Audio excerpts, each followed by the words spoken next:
gives that. Kayo ngayon.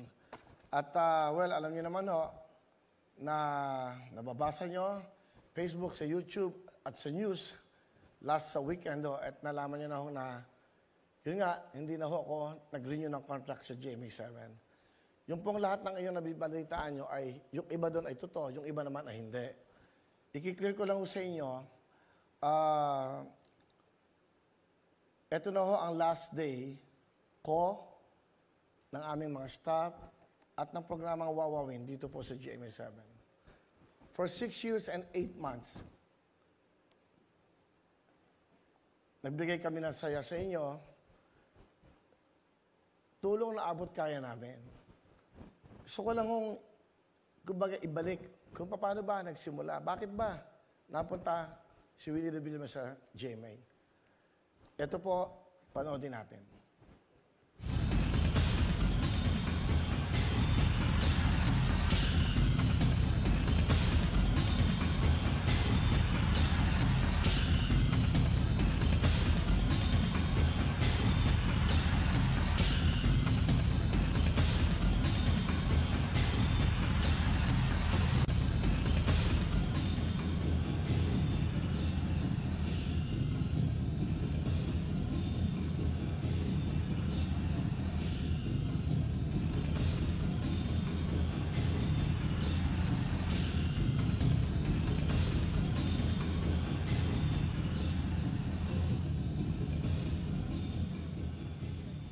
Okay, yun po yung una ko pag-sign ng contract. That was March 20, 2015.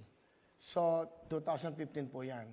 And then, yun po ang signing ng contract. Sa totoo lang, wala akong nakakalam sa mga taga-GMA na ako ho ay pupunta rito ng ganong oras.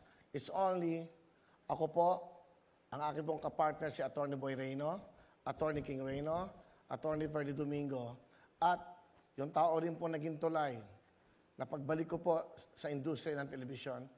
So of course, walang iba. Ang CFO po, si Mr. Philip Yalong. Si Tito Philip, siya ho yung paragang gumawa din ng paraan na makapayag po, pumayag po si Atty. Goson. So yun po ang istorya niyan. Yan po ang unang araw nag-sign. Wala akong nakakalam, even ang news, hindi ho nila alam. Nabigla na lang sila na ako po ay nandito na sa GMA7. Ganun po, sinekreto yan. Dahil alam niyo naman ho, kung saan ako nanggaling. Siyempre, marami din mga maaaring may ayaw sa akin. Bakit? O ano. Pero, pinaglaban ako ni Mr. Yalong at siyempre po ng ating chairman, walang iba kundi si Atty. Felipe Goson. And then, after yan, nagsimula na ho kami. Ang una kong programa dito, Sunday. Tawag nga nila, siesta, tulog ang lahat. Natutulog ang buong Pilipinas, 3:30 po ng Sunday.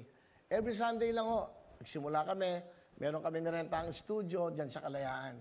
Ito po yung unang-una naming performance. Walang commercial. Alam niyo bakit?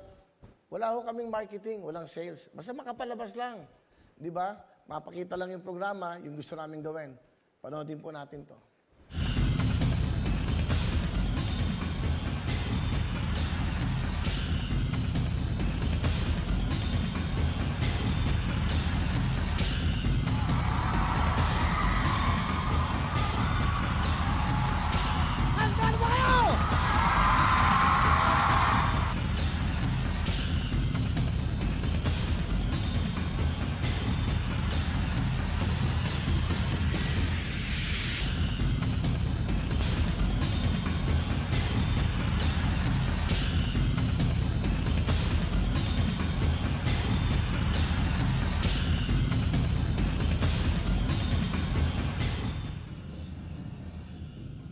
That was May 10, no? 5, 10, 15, eka nga. May 10, 2015. 3:30 po yan. Sa sobrang pagmamahal nyo sa akin, sa programa, one of the highest ratings po yan ng Siesta. It's 9%. Kaya ho, na-welcome nyo ulit ako sa television. And then after that, gumanda yung ratings. Nagkaroon ako ng meeting with Mr. Joey Abacan, sa kanyang mga staff, kay Ms. Michi at kay Ms. Rhea. Hiningan ako ng meeting. Nagkaroon na naman po ng changes. Ang kontrata ko po dito, hindi 1 year. It's always 3 months. Wala pong natapos sa kontrata rito. Kung aalamin nyo lang, lagi pong pautik-utik yung kontrata ko. hindi ho natutuloy at hindi natatapos. And after the 3:30, kinausap po nila ako, pwede ka bang mag-back-to-back sa Pinasaya. Magiging Sunday ka na, 2 o'clock. Ito naman po yun.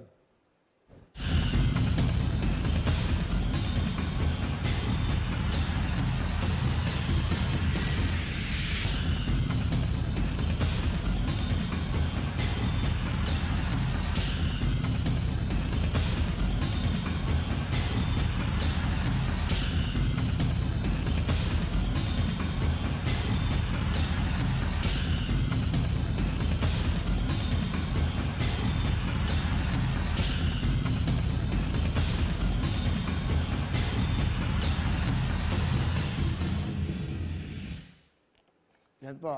After naman po ng 2 o'clock, hindi na naman natapos yung kontrata ko. Lagi yung kontrata ko dito, hindi natutuloy. Bakit?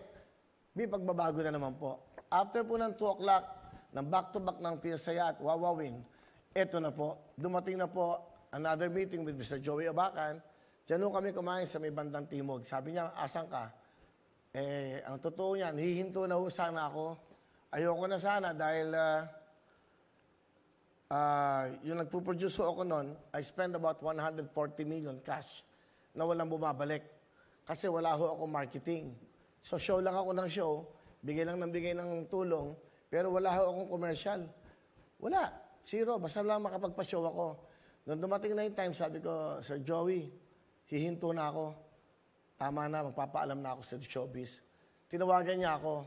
Nag-meeting na naman kami, at eto na ho ang kinatapusan ng meeting. Okay ba sa'yo?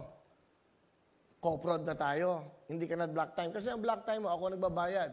Nagbabayad ako ng 2.2 million a week. It's almost 10 million a month.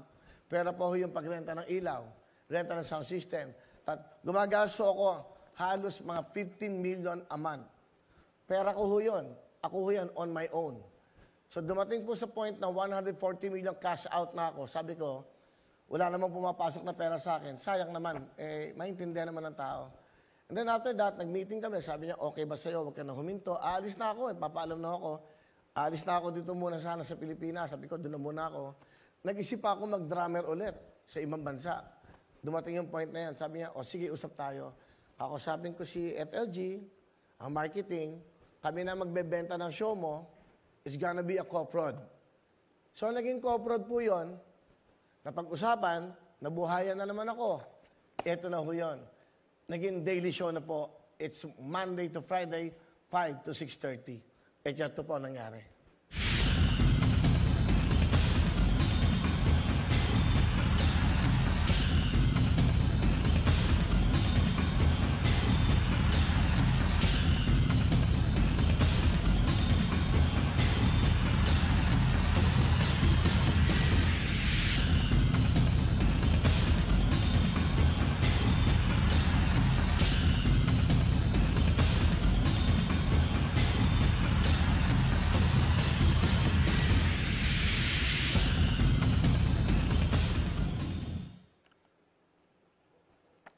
So, yun po ang naging daily show.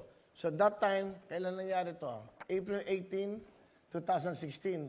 GMA Studio po yan. Dito na ako nagsimula. Hanggang ngayon po, nandito pa rin hanggang sa magtatapos. Sinabi ko lang ho sa inyo to para malaman nyo yung pinagdaanan ko dito. Hindi ako dumaan dito na isang star. Hindi ako dumaan dito na binigyan ng importansya kaagad. Hindi ho. Sa business na to ho, kailangan magbigay ka ng ratings. Kailangan kumita ang programa mo. Hindi ba? Saka yung sinasabi nilang wala kang utang na loob pag umaalis ka sa istasyon. Para sa akin, dapat pareho. Kasi sa industriya to, pag hindi ka nag-ratings, tinatanggal ka. Pag nagre-rate ka, napakikinabangan ka. Ibig sabihin yan, kumikita ka, kumikita ang istasyon. Ganun lang po yan. Kaya sasabihin nyo na walang utang na loob pag umaalis sa istasyon. Hindi ho ganun yun. Hindi nyo naintindihan na sinasabi nyo. Pag ikaw ay nagre-rate, siyempre aalagaan ka. Iingatan ka. Kasi nagpapasok ka ng pera eh. Kasi yan ho ang business na to. And this is showbiz. Alam nga naman nung hindi ka na kumikita, hindi ka pa nagre-rate, stay ka pa ng istasyon. Dapat naiintindihan ng lahat ng tao at ng lahat ng artista. So, paano ka mag-rate? Give your best, bigay mo lahat ng nalalaman mo, at mag-aaral ka. Dahil itong programa mo, o anuman, isa kang artista, dramatic actor ka, komedyante ka, extra ka, give your best. Bigay mo yung kakayanan mo, baka sa pinag-uusapan po dito is entertainment at talent. So, yan ang totoong storya niyan. And after that, naging daily show na to, nagkaroon pa kami ng prime time, ang daming pumasok ng mga commercials. So, yan ang nangyari dyan. Tapos na po yung storya yan. Ngayon, kukwento ko sa inyo kung ano ang nangyari last week. For the past 1 month, hirap na hirap po ako mag-decision. Hindi ako nakakatulog, hindi ako nakakakain. Ito po ang kontrata ko sa GMA. Matagal na po itong nandito sa akin. Hindi ko mapirma-pirmahan. Kasi hindi ko pa alam ang desisyon ko sa buhay ko. Ito po yan. Kaya yung mga nagsasabing walang kontrata, wag ho kayo maniniwala kung kani-kanino. Sa akin kayo maniwala. Hindi ko pinagyayabang ito, pero ito po ay more than a month, nasa akin na po. Actually po, ang kontrata is 3 months before, inaalam na po ng kumpanya kung mag-renew ka pa. Nakiusap po ako, noong una, after ng pandemic, 6 months lang hiningi ko, binigay po nila sa akin kasi sabi ko, hindi ko alam. And then after the 6 months, natapos na po ng February, binigyan ulit nila ako ng 1 year. O sabi, 1 year na si Willie. O ito po, tinanggap ko po ng 1 year. Ito po, hanggang 2023 po itong kontratang to. Nakatago lang po ito sa akin, hindi ko mapirma-pirmahan. Last week po, hirap na hirap ako mag-desisyon. Nung nandun kami sa Tagaytay, February 2, early morning, 9:30, tumawag sa akin ng isang sekretarya. Tapos nag-text, sekretarya po ni Senator Manny Villar, the former senator. Sabi niya, Sir, pwede ka bang makausap ni Senator, ni MBB Mr. Manny Villar? Sabi ko, sige. Tapos nag-text, sabi niya, ito po yung Zoom meeting, kung pwede daw kayo makausap sa Zoom. Sasabihin ko hula sa inyo totoo kung ano nangyari talaga, para wala na ho kayong pinakikinggang iba.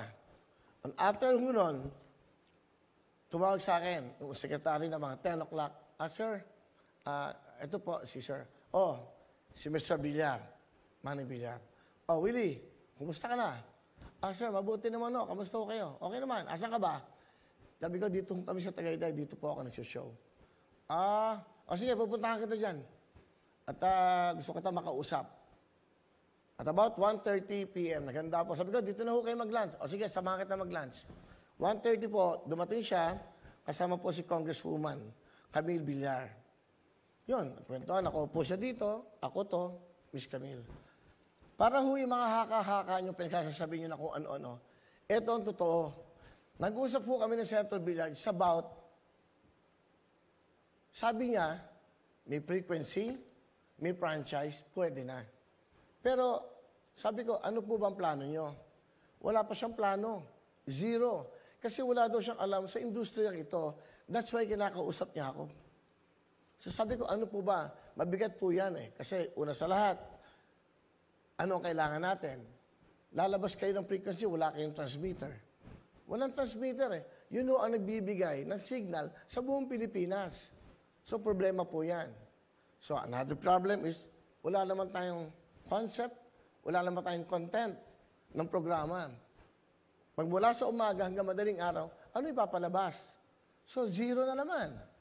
Okay. So napag-uusapan po lahat yan at nagkakwentuhan kami tungkol sa anong nangyari. Ngayon, para malaman nyo lang, wala pa hong plano. Kasi pinag-aaralan po ng kanyang pamilya, pinag-aaralan pa rin ng kanyang anak na si Sir Paulo. Kasi noong una, sabi niya, pwedeng kayo ni Paulo ang mag-usap dyan. Mag-usap kayo kung paano gagawin. So sa totoo lang, yan ang katotohanan yan. Wala hong plano pa. Kasi sa una, hindi ho ganun kadali magbukas ng isang channel. Ng isang frequency. Saan ang studio nila? Saan mag-show? Walang ilaw, walang ganito. Hindi ho ganun kadali. It will take time. Yan ang totoo niyan. Ngayon, yung sinasabi nyo, may kinakausap silang artista, may kinakausap na kami lahat na artista, may sinasabi nyo na, kumbaga, kinukuha sa ganito. Hindi po totoo yan. ako po ang makikipag-usap kahit kanino. At hindi ko yan gagawin hanggat wala ako sa GMA7. At wala pa kaming usapan kung ano ang deal namin ni Senator Manny Villar. Okay, pipirma po ako ng kontrata, dapat. Itong pirman to, buhay ko na ho ito, buhay na ng pamilya ko, buhay na ng mga staff ko, buhay nyo to. Dahil nagbibigay kami ng tulong sa inyo araw-araw. Bakit ho hindi ako pumirma? Una, for delikadesa. Mag-show ako sa GMA habang ako naman po ay nagpaplano sa isang istasyon na kalaban ng GMA. Hindi ho tama yun.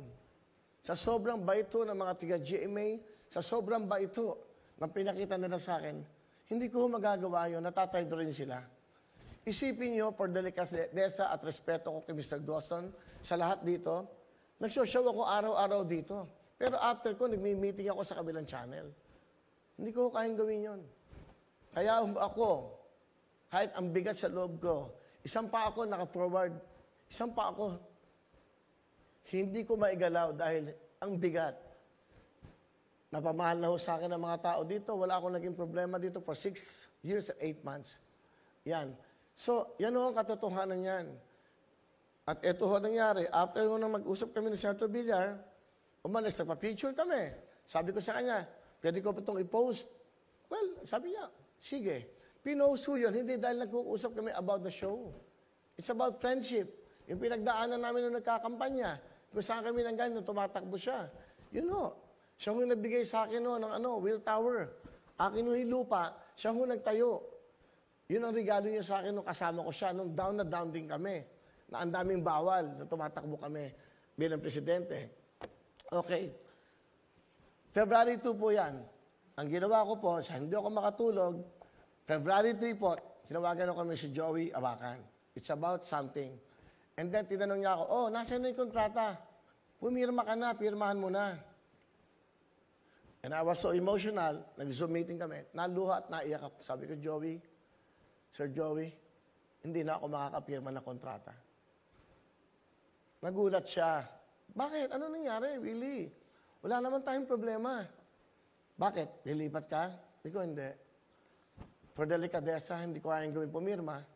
At gusto ko sa GMA, nagtatrabaho ko sa ibang channel. Hindi ko gagawin sa inyo yan, sabi ko. And after that, nag-meeting yata sila na Mr. Gosson, FLG.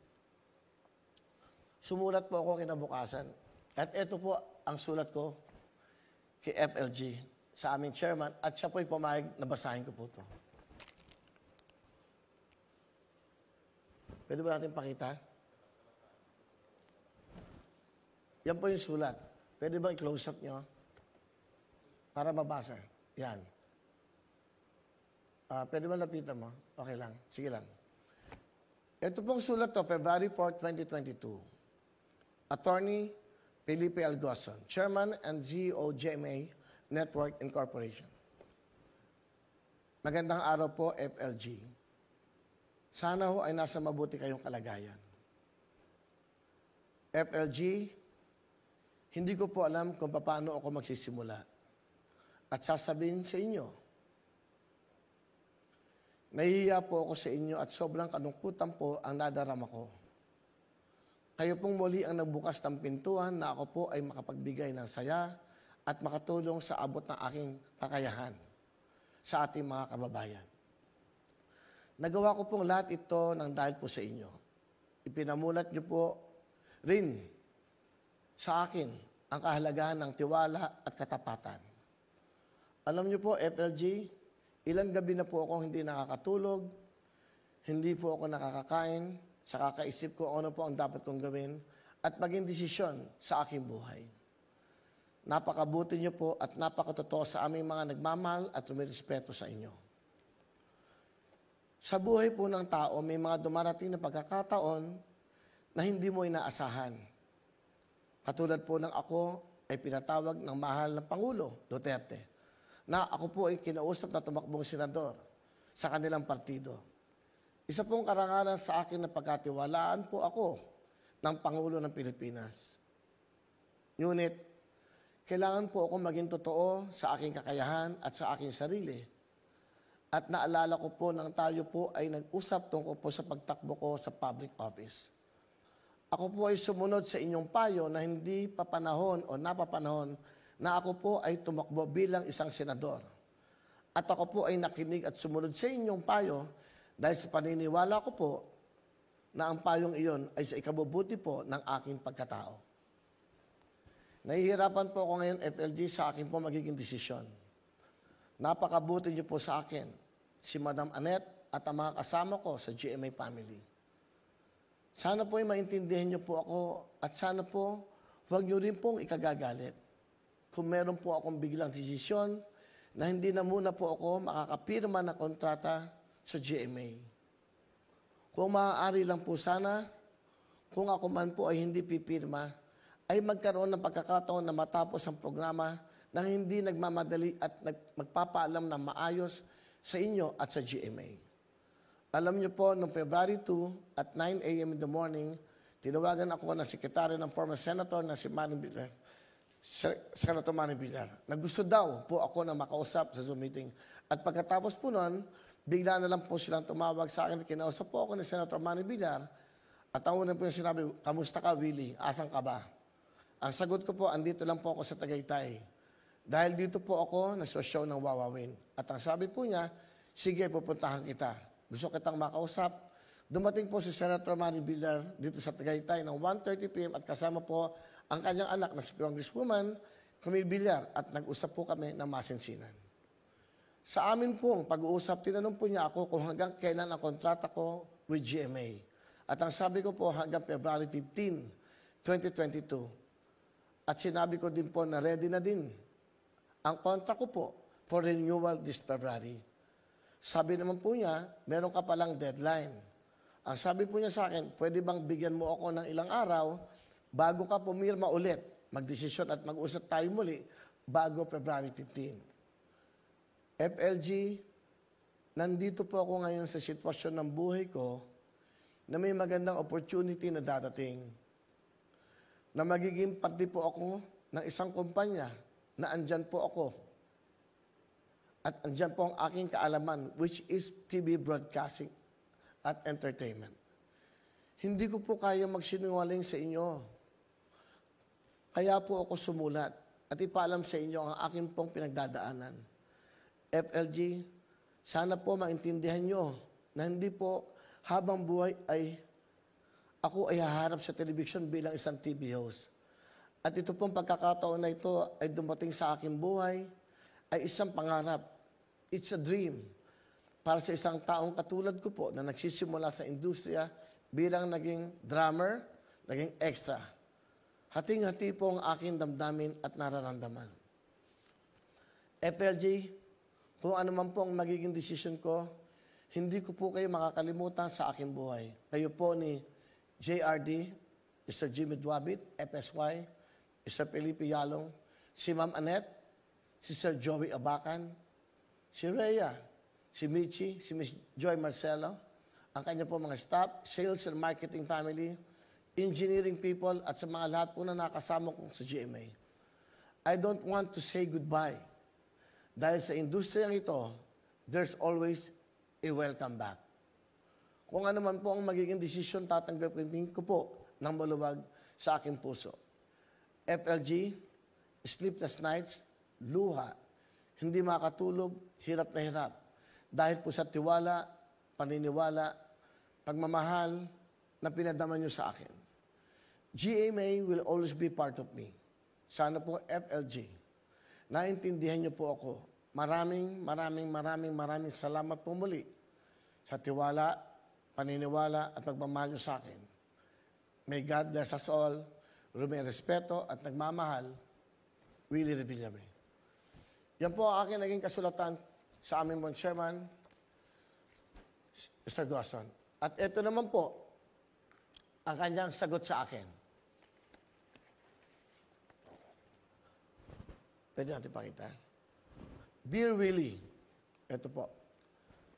This refers to your letter dated February 4, 2022, informing us that upon invitation of Senator Manny Villar, you will be joining him in operating the new TV station. You have had the continue to have long, close, personal and business relationships with Senator Villar over the years, much longer than your relationship with us at GMA7. We appreciate that there comes a rare opportunity of lifetime for one to choose a path that will determine one's future career, like the one offered to you by Senator Villar. While we believe, as you do, that our relationship has been characterized by nothing less than being harmonious, cooperative, supportive, rewarding, successful, etc. We understand and appreciate where you are coming from. There was no problem, big or small, that we were not able to resolve to our mutual satisfaction. Hence, we have no rancor in accepting and respecting your decision. We would like to propose, however, that we mutually end your program Wawawin in GMA7 on Friday, February 11, which is today, 2020, instead of Tuesday on February 15, 2022. And for this purpose, we also want to suggest that we issue a joint statement to be read by you on February 11, 2022. Joey Abacan can handle the details of the joint statement from our end. With our warm regards, sincerely, Felipe L. Gozon. Yan po ang tunay na istorya na nangyari po last week. Kaya yung sinasabing walang kontrata, may sinasabing may kinakausap na kaming artista, may kinakausap, wala pong katotohanan yan. Hindi pa po nagsisimula ang lahat ng ito. Para malaman nyo, ang isa hong tinatrabaho lang dito ay ang transmitter at wala pa pong transmitter. Marami po kaming sasabihin sa inyo. Diyan lang ho kayo. Babalik pa po ang programa ng bawat Pilipino.